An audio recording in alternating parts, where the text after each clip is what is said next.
why did you want to be an LF in the first place?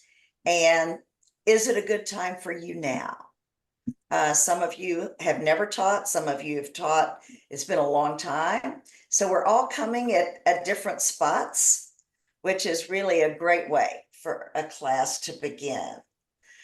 The other purpose that we have for this course is to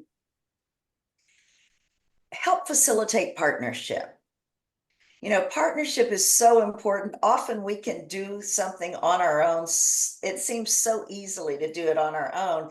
And then when we partner with somebody else, all of a sudden we have these bumps that we didn't anticipate.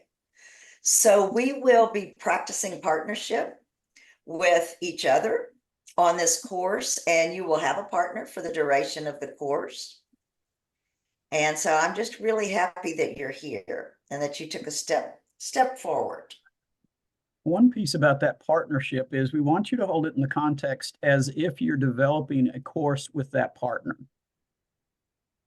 So when we'll have some assignments that you'll do, and those are really about looking at how would you do a course? How would you do this part of a course? How would you set up this part? How do you build team? So when you're working with that, we want to make it as real as possible so that you get that experience. So go at it from that standpoint as if the two of you are putting something together like that. It's not just, you're not intending just to support relationship. What are your life shocks and how's it going? You know, does that make sense to everyone?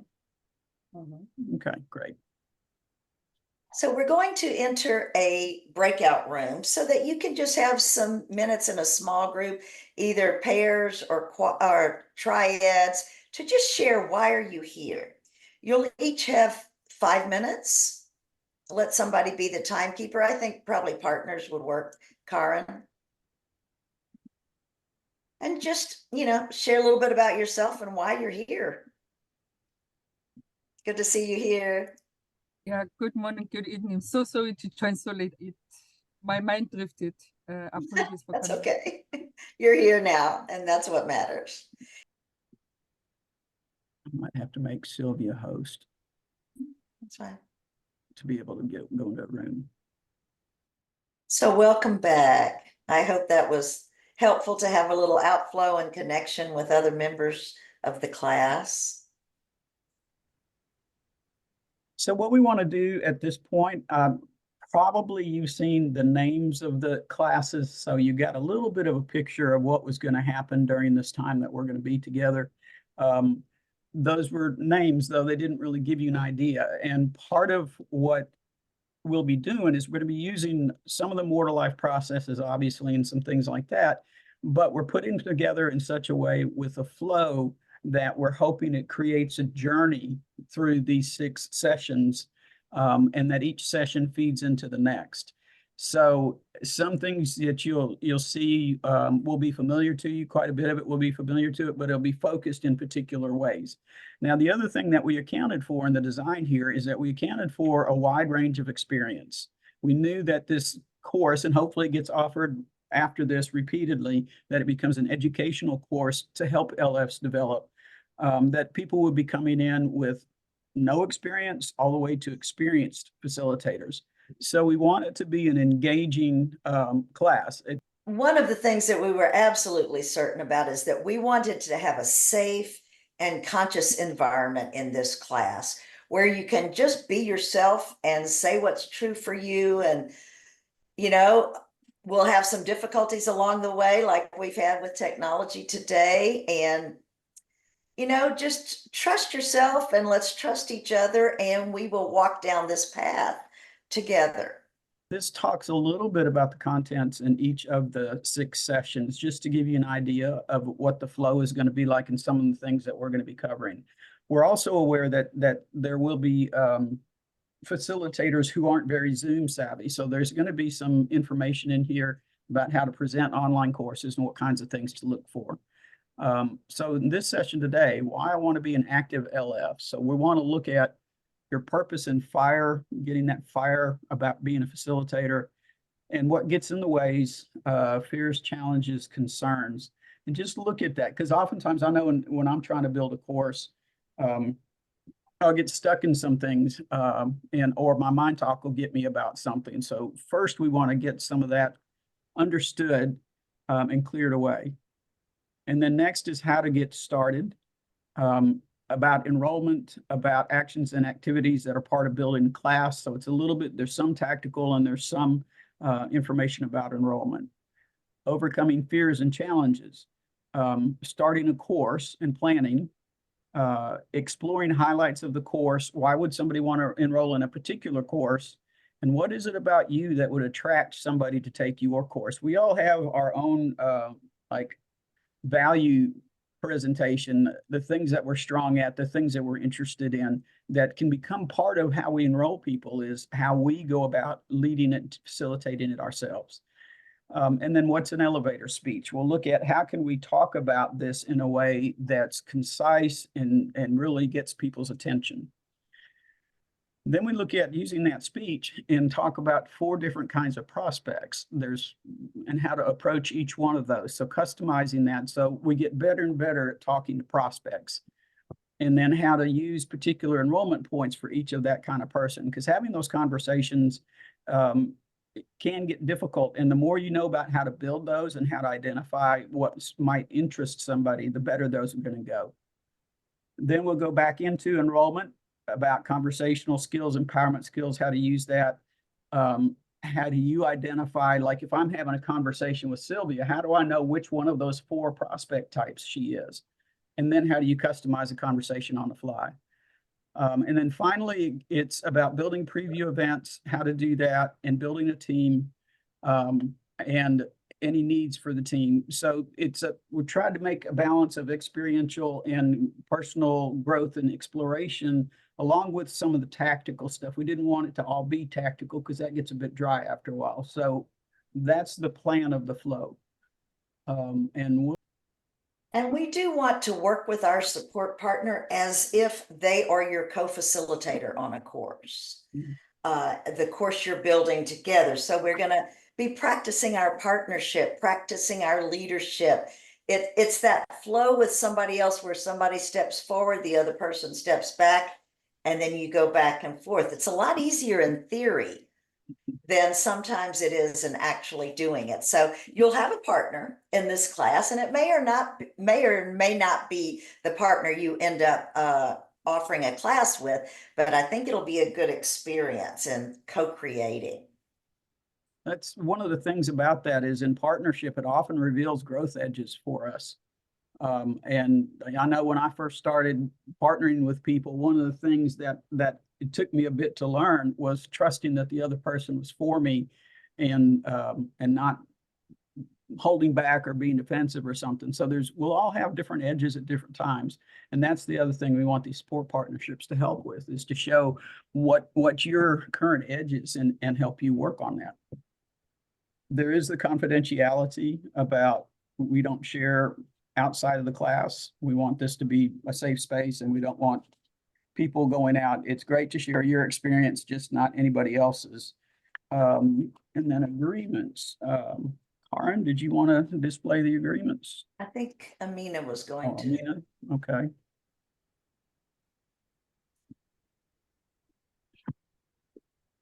So they're pretty simple. We've worked with agreements before.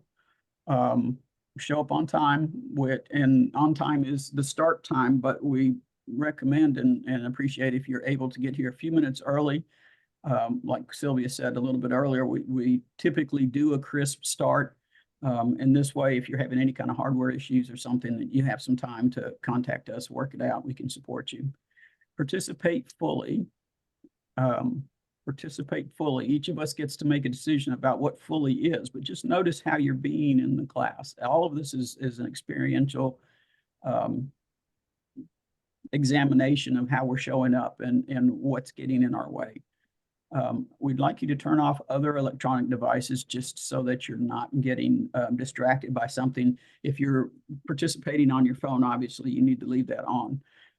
If you're on a computer and you have some reasons you need your phone available, just try not to engage with it unless there's some emergency sort of situation.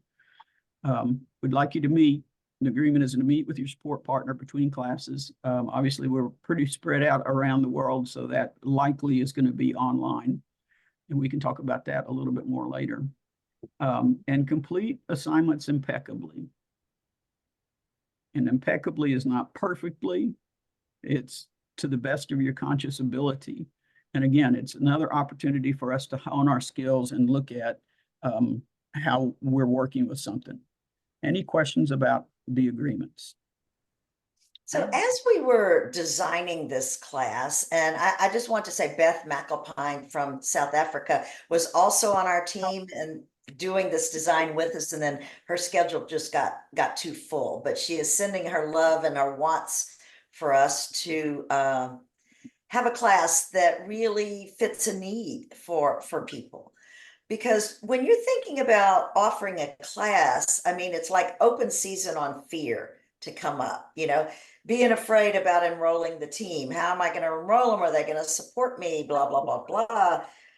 How do I enroll participants? Maybe I think I've talked to everybody that I know immediately. And how do I get beyond that? Maybe it's about marketing. You know, maybe your experience online is limited and you've got some fear about how you would market it. Or maybe just some fear about being the leader of a class. But it's so perfectly normal to have lots of fears going into something. And part of our mission here today is to just look at those fears and tell the truth about them. As you know, through your mortal life work, once you tell the truth about your fears, they have a way of getting smaller. So just close your eyes for a moment and take a breath. Think, what challenges to your self-esteem are you seeing for starting a class? Just take a breath and see what's there. What is your mind talk about yourself as a facilitator?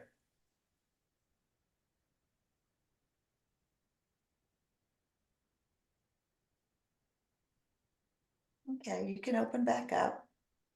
And there may be many, many as we go into, we'll find many more fears than we started out with. But I found that a really good tool to use when I'm feeling fearful or nervous is the drivenness generator.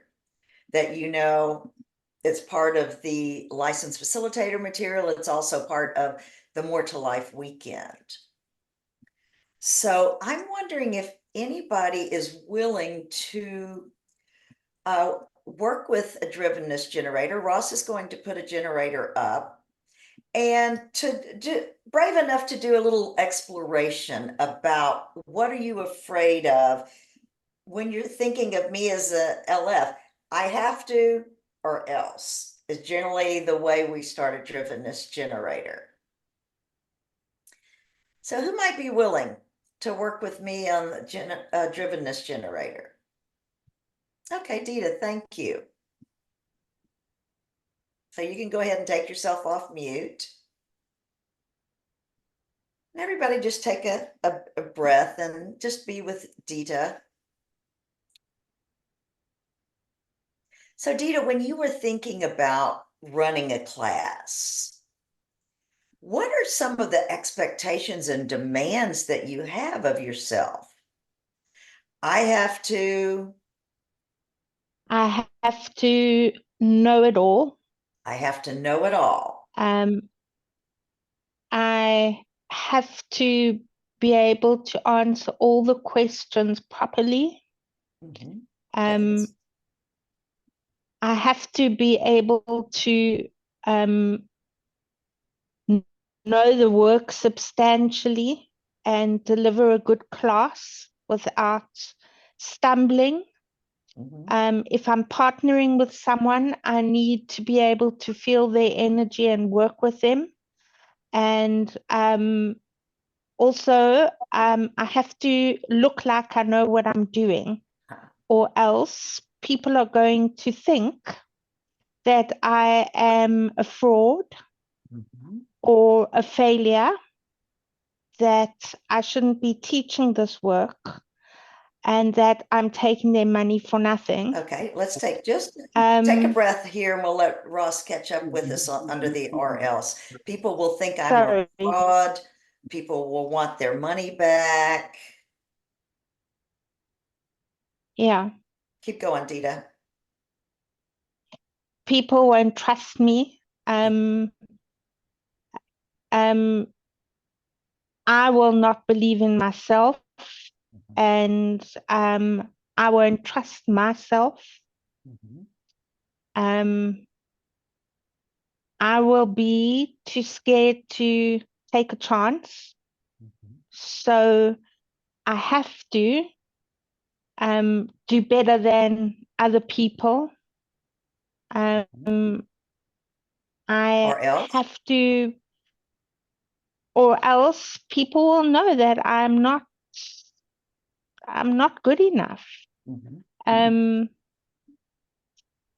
have to be able to find a good venue, and I have to find enough people. And to do that, I have to believe in myself, or else the course will fail before it begins. The trainers won't believe in me, and I will have failed myself again. Very good, Dita. Yeah. You can go ahead And if I stop. fail, yeah. Yeah, what a brilliant Okay. start to the drivenness generator. Now, Dita didn't know she was going to do this, but obviously those thoughts have been entering your mind, right, Dita? Have they been a Yeah. bit of a stumbling block to you going forward? Yes, actually quite a lot. You know, I haven't actually taught a class at all yet, and when we did our A phase, it was in COVID, so we couldn't do. I'm only qualified for C so far, and I've done all the courses, but I have only taken A phase for C. Would like to continue, but we couldn't teach C online. So my other fear is I've forgotten everything and I have no right to teach it. So yes. Yes, you're being quite hard on yourself, aren't you, Dita? Raise your hand if you have some of the same ideas that Dita has. Look around, Dita. We basically all share Thank you. bits and pieces of your mind talk, and thank you for being courageous enough to share it. So if you'll take a blank piece of paper, let's acknowledge Dita first. Thank you. Yeah, thank you for being brave. And just on your blank piece of paper, just draw a drivenness generator. I have to, or else. And you'll be working with a partner, and you'll be scripting their answers to I have to or else. And then you can either take a picture of it and send it to them later in whatever form you want to. It's most important that it just gets out, because there's something about seeing those fears in black and white that let you take it out of your head, and it becomes not quite so true when you see it in black and white. You know, and it seems actionable. When it's inside our head, it seems like it's in control. When we put it on a piece of paper, it's something that we can work with, something that we can do something about. It may just I hope that was helpful to get some of this out of what holds you back. And so we've got some time for some shares. What did you discover that was really some of your mind talk about holding you back from leading a course? And welcome, Sitlopo. Glad you're here. Who's willing to share? Susie. It's funny actually, because it's really like I was still a child. It's not about the teaching. It's about I have to talk to millions of people, and I'll be in really big trouble if I don't. So it's a real old thing, like I have to do what I'm told, and that's made it quite well, I used to teach a lot, and I don't think I thought about that then, but as I've healed kind of backwards, That I know that's been what's holding me back. Yeah, those So old I'll be- beliefs from childhood, we drag Yeah. those forward. Yeah, and it's not about the teaching, and so that's I've really told the truth on that. It's absolutely not true that I'm going to get into trouble, because I love talking to people. I wouldn't be on this call, but I didn't want to come on the call. So that must have been, you know, that I've been made to come on the call somehow, which is absolutely not true. Thank you, Susie. Yeah, thank you. Who else? What else did you discover in your partner, with your partners? Raina Shay? Well, kind of similar. One piece of mind talk that really kind of surprised me was that, you know, if I'm not perfect, right, good, and do it, you know, that I'd be punished. So I would, that definitely brought back, you know, reminisce of childhood things. So that was an interesting piece to reveal. Yeah, kind of unexpected, wasn't it? Yeah. Mhm. I mean, I don't think the people in my course are gonna punish me or my co-facilitators. So clearly that's coming from somewhere else. Mhm. Yeah, and your job is to not punish yourself. Right. Thank you. Who else? What are you noticing as your fears Jen? or some of your mind talk? Dita? One of my fears is that I won't get any people. I will have no participants, and that if I do, it's difficult for me to ask them for money because I don't attach enough value to my knowledge. So I feel a bit like a fraud. What I realized though is that many people, it's part of why I'm here, really is about the marketing, sourcing people. I'm looking for the answers, and it is true. I actually don't know enough about the marketing or the setup or fee structure, and those are resolvable things, whether it was from here or asking for help. So what comes up is I don't like to ask for help because I'll do it on my own, because otherwise, and it goes into another drama. And so, yeah, there's a lot that plays out, and then some of it is I have to be good enough or else. Yeah, so it's all there. Tucked Yeah, it's underneath. quite a high bar we put for ourselves, right? I have to be perfect. I have to know it all. I have to be good enough. Yeah. Yeah. And I'm my own worst whip. So there we have it. Yeah. I think that's true of all of us, Dita. Thank you. Yeah. Who else? What did you see? So it's interesting. It seems like everybody's pretty aware of their mind talk, not surprised necessarily by what came up. What do you make of that? What does it mean that we're all aware of our own mind talk and then we still don't do classes? Because it's an interest. I'm curious because I think this is not unique to this group. I think this is something that a lot of people encounter.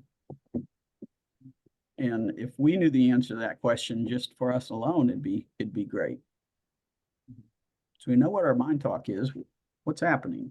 Rufilo. So what I'm noticing is I've just made up that the course is too expensive, and I think it got me to a resigned mode. Considering the license fees, the venue hire, and what you want to take out of it is it's just too expensive. Nobody can afford it. Yeah.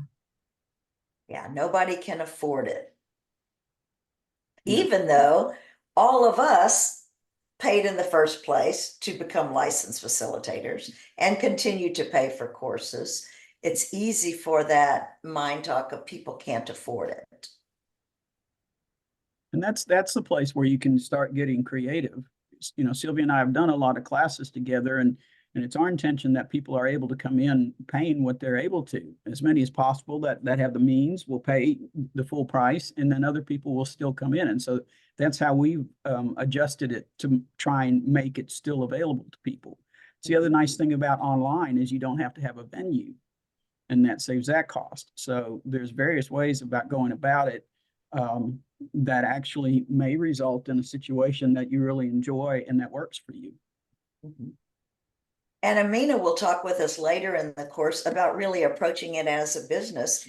And if we, I mean, the fact that we put 15% back into the organization, it requires that we charge enough so that we make what we want and still have that amount to do. I think we do it backwards sometimes. We take what's left over instead of saying, what do I want to make? And then go forward. So we'll be exploring a lot of that going forward.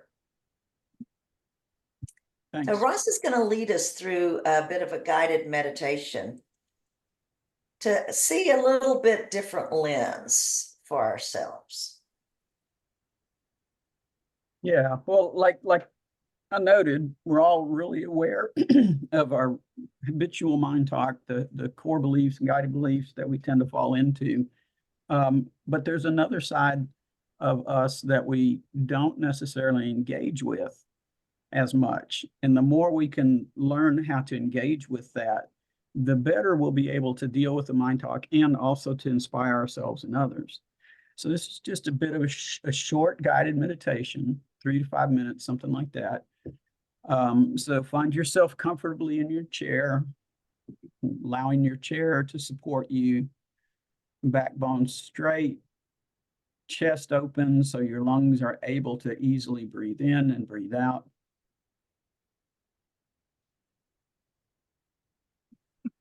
And start a body scan from your toes.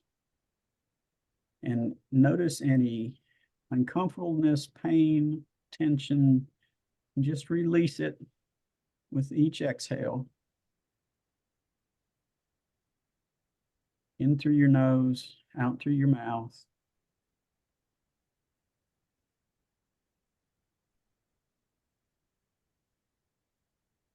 Allow yourself to relax.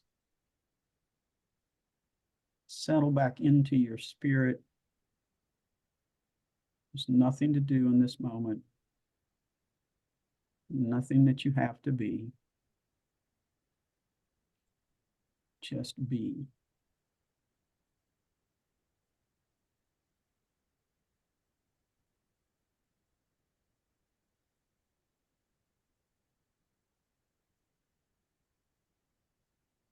Whatever that essential self was, is maybe a time when you're a little kid and you're just free. Or a time you facilitated somebody and they let go of something that's been painful to them for a long time.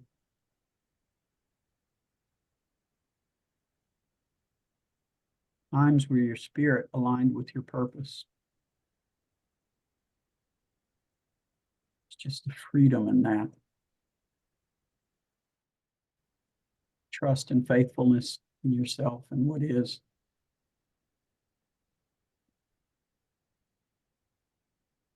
Continue coming home to yourself. Deeper and deeper, settle into who you are at your core, how your essence has existed in the world in your lifetime.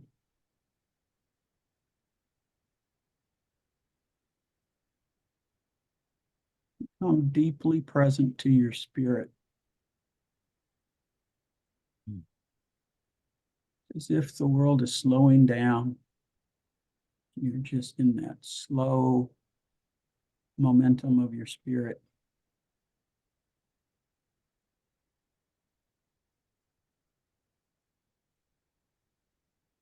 That preciousness that you carry with you every day. Sometimes we put up on a shelf. Let's put it right back, smack in the center of our hearts. And let that feeling spread all through your body. Nothing else present.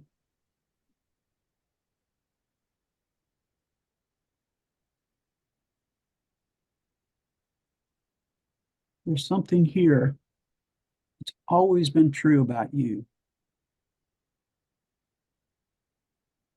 that you can call on when you need it. Shows up. It's always been true about you that serves you as a teacher or a leader or a facilitator of others' healing.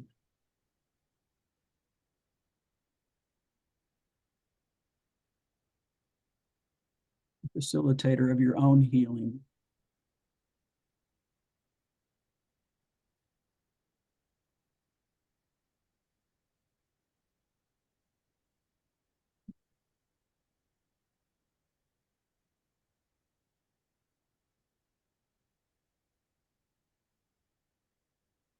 We want to be so familiar with this place.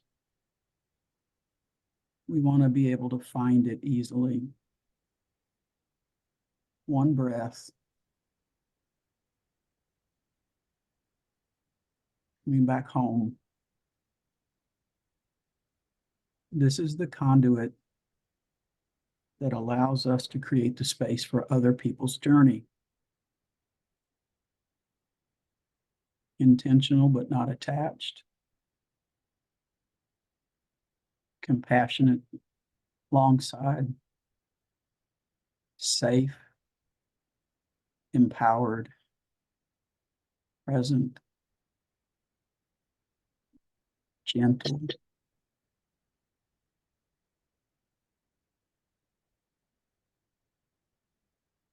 Just allow that to resonate in you. That bell exists. It doesn't take much to ring it. Allow it to resonate.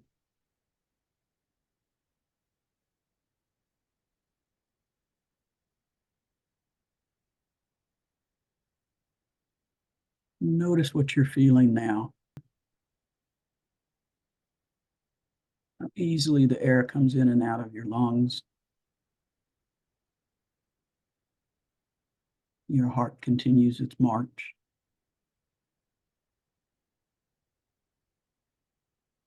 That amazing presence that you are, undiluted.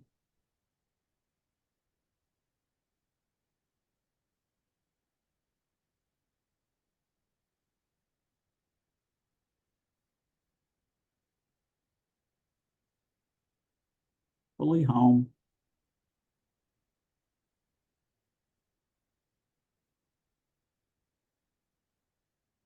From that space, allow that space to speak. And what words does that space have about your essence as a teacher and a healer, a leader, a loving, compassionate human? Just listen.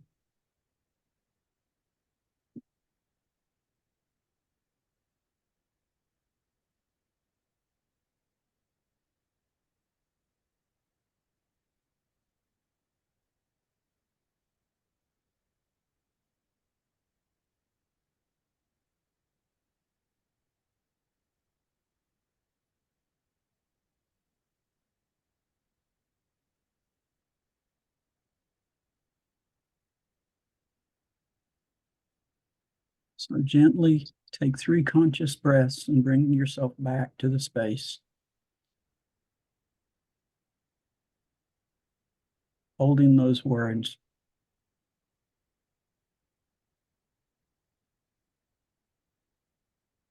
That sense of why it matters to you and what's called in you.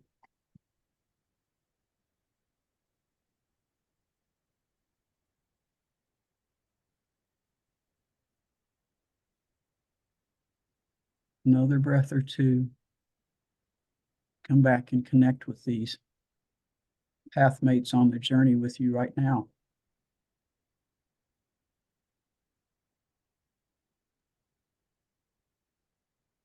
People all over the planet. We're all side by side.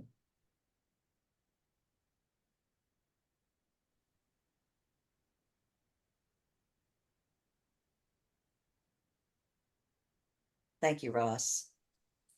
Yeah, we'd like to hear about you now, what you found, what those words are, just some shares.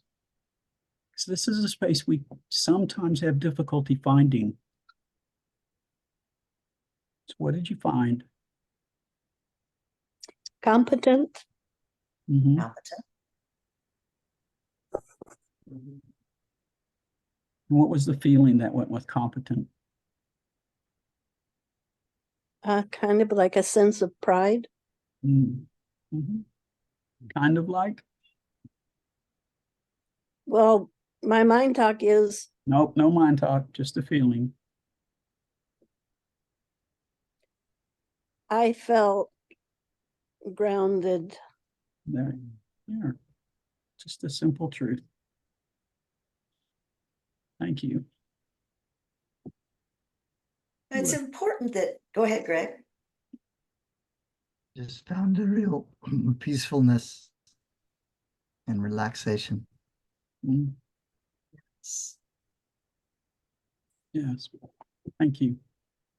Anybody else feel some peacefulness? Yeah. Susie, you're off mute. What did you So find? from that space, Yeah, I'd like to hear more about what it is. I discovered that I was an angel. An angel. There we go. Yeah. Did you ask me, Ross? Yeah. That I'm an angel who spreads my wings and makes people better. Mm. Yeah. That becomes a touchstone. And while I was in that beautiful meditation just now that you did, I found myself remembering so many people on so many calls that I impacted in various rooms. Yeah. yeah, good for you. Yeah. And that But was true. yeah, it is true. Dita, did you want to share what you found? Yeah, that touched me very deeply. There was a lot that resonated for me. So just listening, I realized that when I'm out of demand and when I'm out of judgment, I can let go of the distrust. And if I'm not avoiding or procrastinating, then I can stand in my compassion and I can deliver and hear and actively listen. And I am a good facilitator. I've been doing this work a long time, and the times I don't do this well is when I'm in demand or angry and mostly at myself. So just listening to that and coming up with these things that when I let go of and I don't need to keep them, in part of that drivenness, I found that sense of openness and peace and compassion and lovingness, not just for others, but for me and my gratitude. So that was very deep. Thank you. Thank you for sharing. So you may want to, after we're complete today, spend some time writing down what you found. And that was recorded. So you can rewatch the video and I'll go out and pull out an audio for that. So if you just want to listen to that on its own, you'll have that available. Thank So you. we're going to look into a little bit deeper exploration of your why. What is your why for wanting to do that? And the way that we're going to explore that is by using one of the tools, the purpose generator. So Ross, can you flash that? Yeah. Yeah. No, I say I can't let you. I want to lead a class so that we can get in touch with really, why are we wanting to do this in the first place? I want to, so that. And these are your gems of gold here, your so that's, because it will really reveal what your purpose is, a bigger purpose than just taking a class. So again, you'll be with a partner and you'll have 10 minutes each to explore what your purpose is. Why do you want this? Don't forget to feel your feelings and use your breath. And again, you can script for your partner, and then you can share in whatever way you want to share with that person. Any questions?